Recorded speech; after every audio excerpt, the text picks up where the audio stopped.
But soft, what light through yonder window breaks? It is the east, and Juliet is the sun. Arise, fair sun, and kill the envious moon, who is already sick and pale with grief, that thou her maid art far more fair than she. Be not her maid, since she is envious. Her vestal livery is but sick and green, and none but fools do wear it. Cast it off. It is my lady. Oh, it is my love. Oh, that she knew she were. She speaks, yet she says nothing. What of that? Her eye discourses. I will answer it. I am too bold. 'Tis not to me she speaks. Two of the fairest stars in all the heaven, having some business, do entreat her eyes to twinkle in their spheres till they return. What if her eyes were there, they in her head? The brightness of her cheek would shame those stars, as daylight doth a lamp. Her eyes in heaven would through the airy region stream so bright, that birds would sing and think it was not night. See how she leans her cheek upon her hand. Oh, that I were a glove upon that hand, that I might touch that cheek.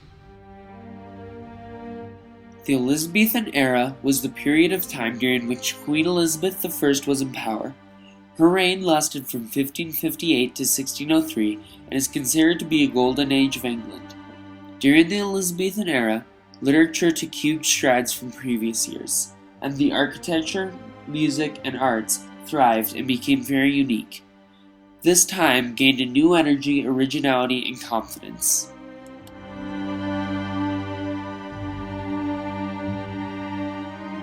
The architecture of Elizabethan times was inspired by the Italian and Dutch Renaissance. It also had several Gothic themes with great detail that made it seem much more modern.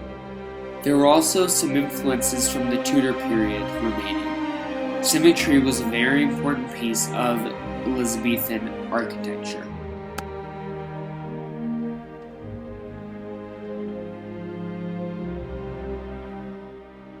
Accursed be he that first invented war. They knew not, they knew not, simple men, how those were hit by pelting cannon shot, stand staggering like a quivering aspen leaf, fearing the force of Boreas's boisterous blasts. And what a lamentable case were I, if nature had not given me wisdom's lore. For kings are clouds that every man shoots at, I crown the pin that thousands seek to cleave. Therefore in policy I think it good, to hide it close, a goodly stratagem, and far from any man that is a fool. So shall not I be known, or if I be, they cannot take away my crown from me. Here I will hide it in this simple hole. Literature in this time also shifted its focus away from religious influence, which dominated plays in the past. They also became less about morality and mystery, which prior to Queen Elizabeth's regime were prominent themes in the world of drama. Instead, the main focus of plays started to become highly controversial topics. This is especially present in many of the classic Elizabethan dramas of William Shakespeare, who produced his most popular plays during this time. Art was very important to the people in Elizabethan society, because having art was a symbol of your status. Those with paintings were rich and of a higher class. Art was designed to complement the complex architecture in homes. There were also many portraits of nobility.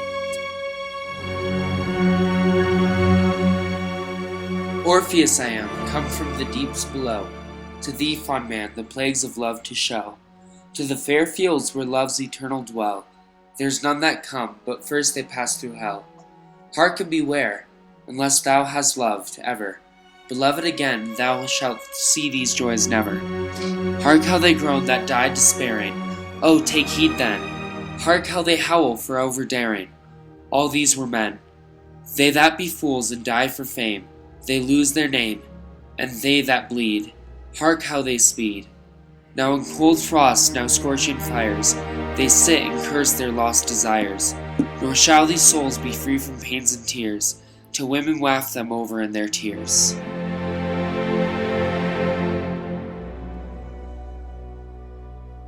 Another change that occurred in literature throughout the 1500s during Queen Elizabeth I's rule was that it became much more appreciated by the lower class.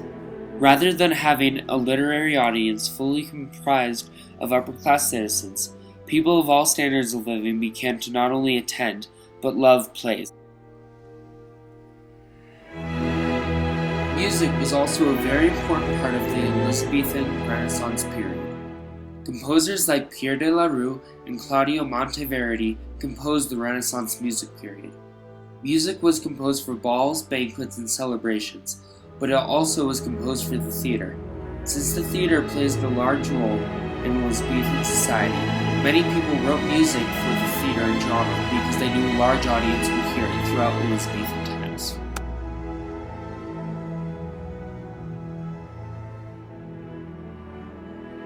Although many people are familiar with the life and work of William Shakespeare, few people are aware that many other famous writers also lived during this time.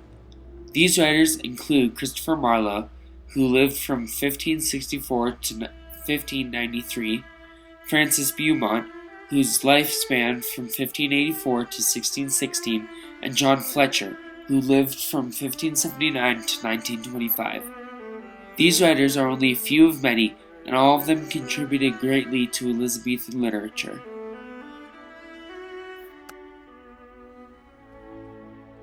The Elizabethan era was a time of great prosperity and inspiration for England, leading to an influence in the arts and literature we have today. Her eyes like shining lamps amidst of night, night dark and dead, or as the stars that give the seamen light, light for to lead their wandering ships. Amidst her cheeks the rose and lily strive, lily snow white, when their content doth make their colours strive, colour too bright for shepherd's eyes. Her lips like scarlet of the finest dye, scarlet blood red, teeth white as snow, which on the hills doth lie, hills overspread by winter's force. Her skin is soft as it is the finest silk, silk soft and fine, of colour like unto the whitest milk, milk of the kind of Daphnis' herd.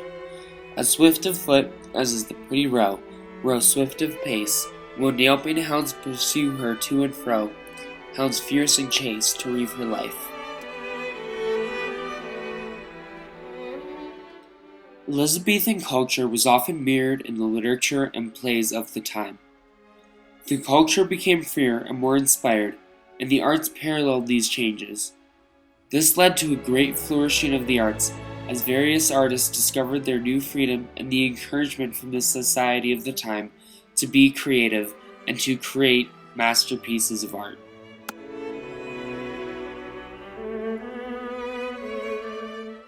To be or not to be, that is the question. Whether 'tis nobler in the mind to suffer the slings and arrows of outrageous fortune, or to take arms against a sea of troubles, and by opposing end them, to die, to sleep, no more, and by a sleep to say we end, the heartache, and the thousand natural shocks that flesh is heir to.